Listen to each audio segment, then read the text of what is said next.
avec le centre de formation continue de l'Institut Paul Bocuse. On s'intéresse de près au parcours des gens, on s'intéresse un petit peu à leur histoire. Et il s'avère que la vôtre, elle est un peu particulière parce que la pâtisserie, il y avait quelques stages autour de 14 ans, mais le chocolat, monsieur a appris tout seul. Voilà, en fait, moi j'ai fait dès 13-14 ans, j'ai commencé à faire des stages pour voir si le métier me plaisait. Ouais. Et puis après, je suis rentré en formation par alternance, mais plutôt en pâtisserie. Donc, il faut remettre ça dans les années 90. Donc, on faisait un peu de chocolat sur les périodes de fête. Mais là, à la base, c'est alternance en pâtisserie seulement, n'est-ce pas ? Voilà, c'est ça. Okay. Et puis après, donc, je me suis installé à 21 ans, donc assez jeune. Donc, tout juste fini de préformer, on va dire. Vous êtes presque précoce aussi également dans l'ouverture parce que 21 ans, première 21 boutique ans, voilà. avec Karen déjà à l'époque. Avec Karen qui est qui est ma femme aujourd'hui, mais on n'était pas mariés à l'époque. Ouais. Donc voilà, en fait 21 ans, on revient de travailler à Paris et puis installation, création de la boutique. Donc on n'a pas repris une boutique existante, on a créé tous les deux. Et puis donc là, avec une idée vraiment d'appuyer sur le côté chocolat. Mais alors comment vous êtes tombé en amour avec le chocolat ? Parce que la pâtisserie finalement, vous êtes passé par la case alternance, donc vous saviez à peu près ce que c'était, mais le chocolat, sans le maîtriser, sans vraiment le connaître et juste en aimant le manger globalement, on se dit je vais ouvrir une boutique de chocolat. Voilà, bon, un peu fou en fait je pense. Ouais, complètement. Ouais, c'est ça.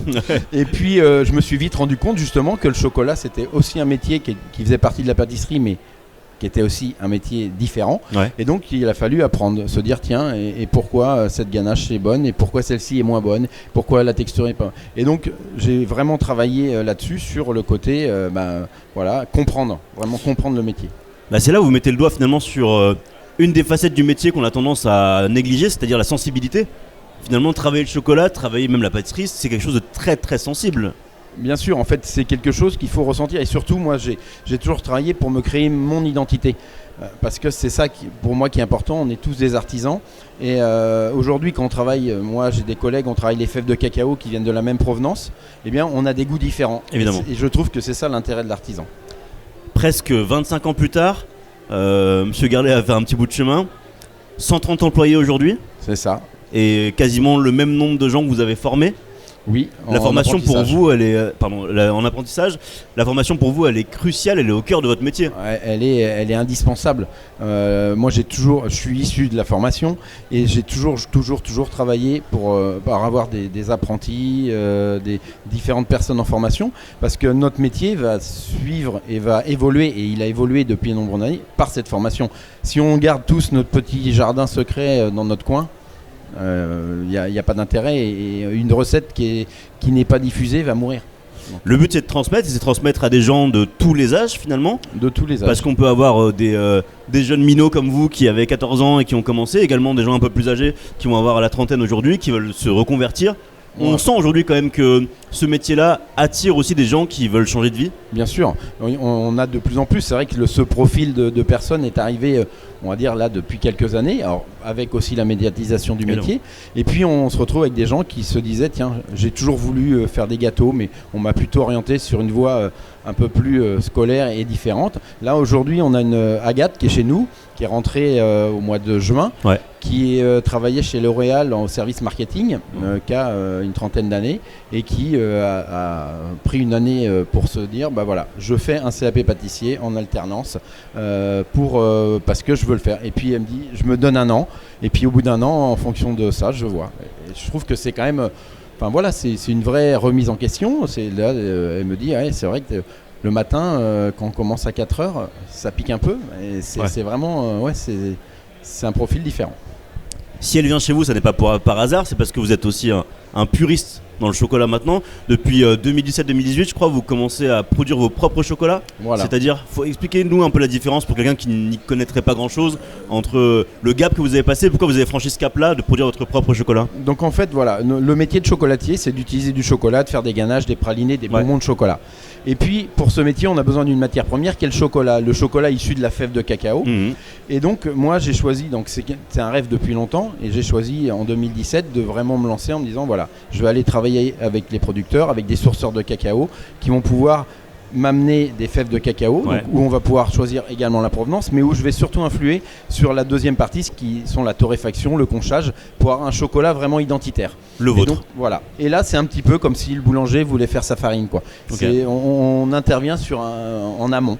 Et donc, voilà, j'ai travaillé dessus, parce que je voulais vraiment le faire moi-même, parce que une vingtaine d'années d'histoire du chocolat, Ouais, je voulais surtout avoir un goût qui me convienne. bien Et sûr. donc, voilà, ça a été aussi un nouveau challenge. Et ça, Ouais. je suis quelqu'un, voilà, j'aime bien les challenges et ça permet d'évoluer aussi. Vous maîtrisez tout de A à Z, vous aimez les challenges. D'ailleurs, le dernier en date, c'est l'ouverture d'un restaurant crêperie dans le pays nantais. Vous n'avez pas peur de vous fâcher avec les Bretons? Peur de rien. Non, mais on est pays de Loire, donc on peut Ouais. pas. On va dire que Non. ça passe pour cette fois. Voilà. En tout cas, vous êtes allé également jusqu'au bout dans ce restaurant, puisque j'apprends que le sarrasin utilisé pour faire des galettes de blé noir dans notre restaurant pousse à 500 mètres. C'est ça, en fait, j'habite pas très loin, j'avais un terrain nu, mon voisin fait de l'agriculture, je lui dis tiens mais on pourrait pas mettre du sarrasin, il me dit mais si, avec plaisir. Et donc on a planté le sarrasin au printemps, on l'a récolté là fin août début septembre et aujourd'hui on utilise la farine de notre propre farine qui pousse juste à côté du manoir. Et donc ça c'est le circuit très court on va dire. Et ça, on peut retrouver ces galettes de blé noir au manoir Au manoir Claudine, c'est Claudine, ça, voilà c'est ça. qui est situé À Sucé-sur-Erdre, donc manoir de la Châtaigneraie. en bord de rivière. Bord de rivière, c'est magnifique. Merveilleux. Et ça change de la vie parisienne. Exactement, ça fait envie, on va y aller juste après je crois. Mais avant tout, c'est vrai que on comprend la philosophie que vous avez voulu mettre en place dans la maison Guerlet, puisque finalement le but à la fin c'est de maîtriser tout de A à Z. On a beaucoup pris de raccourcis, mine de rien, dans la chocolaterie, dans la pâtisserie, dans la cuisine également. On a eu tendance à recourir à certains artifices, certains raccourcis.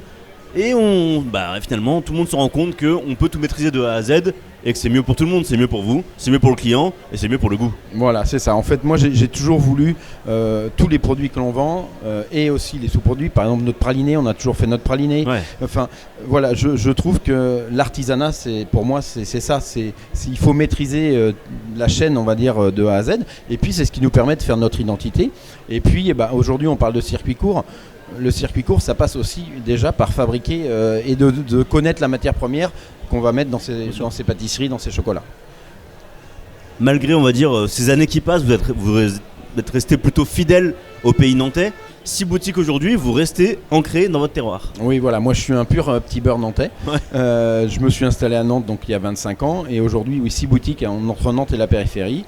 Le manoir qui est un 7e point de vente, c'est avec la partie salon de thé. Ouais. Et puis, par contre, allez, un petit peu d'exotisme. On a une boutique depuis 3 ans au Japon, à Nagoya. Le pays nantais vous a plus que porté, il vous a inspiré. La grande star, la maison Guerlet, c'est le petit beurre. Voilà. C'est quoi cette idée? Qu'est-ce que c'est que ça? Alors, le petit beurre, en fait, historiquement, je revenais de l'école, je mangeais le soir à 4h un petit beurre, le petit beurre biscuit classique, Évidemment. avec un carré de chocolat, Ouais. voire 2. Voire 3. Voilà, au chocolat au lait noisette. Et donc j'ai ce goût depuis l'enfance. Et il y a une quinzaine d'années, je me suis dit il faudrait faire quelque chose autour de ce petit beurre et de ce goût de souvenir. Donc en fait j'ai travaillé sur la forme du petit beurre, donc qui est en chocolat. Ouais. Et à l'intérieur je fais un praliné aux noisettes du Piémont et avec un sablé breton maison que je broie avec le praliné. Donc on a travaillé pour le côté, parce que le sablé breton c'est beaucoup de beurre. Ouais. La noisette il y a beaucoup de gras. Ouais. Donc on était sur quelque chose d'un peu gras, donc il a Costaud, fallu quoi. travailler sur cette partie grasse pour donner ce côté biscuité, ce côté noisette. Petite pointe de sel aussi. Hein. Voilà, petite pointe de fleur de sel. Et puis voilà, et donc aujourd'hui c'est un produit phare de la maison, puis c'est un produit qu'on expédie partout en France et un peu plus loin, donc c'est un vrai produit addictif on va dire. Finalement, on sent que la chocolaterie est aussi... l'école de la chocolaterie peut aussi s'apprendre sur le tas. Finalement, vous avez appris sur le tas. Vous vous êtes affiné au fil du temps en peu à peu produisant votre propre chocolat. On a cherché les fèves, notamment la fève Chuaos, ça. Voilà, Chuao, Venezuela. Venezuela, voilà. Donc vous êtes maintenant arrivé à un stade où vous maîtrisez la chaîne de A à Z. Quels conseils on peut donner justement à ces stagiaires, à ces gens qui vont être les chocolatiers de demain pour prendre de l'avance sur ce que vous avez mis du temps à faire? Ben, en fait, déjà, faut le faire avec passion. Donc, Ouais. à partir du moment où on le fait avec passion, ne pas tricher. En fait, moi, je suis toujours parti de ce principe-là. Il y a 25 ans, j'ai fait une création. Personne ne me connaissait. Les gens avaient l'habitude d'acheter des chocolats haute part. Donc, qu'est-ce qui a fait que ça marche? C'est qu'à un moment, on ne triche pas. Les gens goûtent. Et l'important, le juge de paix, c'est le client. Évidemment. Et le client, c'est de le faire venir une fois, mais c'est surtout qu'il revienne. Et une fois qu'il revient, là, c'est gagné. Et donc, le fait de ne pas tricher, c'est ça. Et puis aujourd'hui, le métier va très vite, beaucoup plus vite, parce qu'on a les réseaux sociaux. On voit un instant T ce qui se fait en France, à côté de chez nous, à l'autre bout du monde. Mais il faut bien garder en tête que notre métier, c'est le goût. Donc le visuel est super important, mais le goût, toujours travailler le goût et les produits de qualité. Et donc aujourd'hui, je pense qu'ils ont beaucoup plus d'outils pour aller beaucoup plus vite. Ouais. Et donc il faut vraiment garder cette ligne conductrice. Finalement, la meilleure formation, c'est peut-être la passion. C'est ça, il faut être passionné. Et on a la chance d'avoir un métier de passion et de pouvoir se lever tous les matins. Moi, ça fait quand même maintenant quelques années. J'ai pas l'impression d'aller travailler. Ouais. En fait, c'est vraiment un métier, quand on le fait par passion, il y a des gens qui font les gâteaux quand ils ont du temps. Donc c'est un loisir. Génial. Vincent Garlet vous offre une formation à domicile. Voilà. C'est gratuit, ça fait plaisir. Merci beaucoup Vincent. Merci, avec plaisir, et merci pour l'invitation. Merci à vous.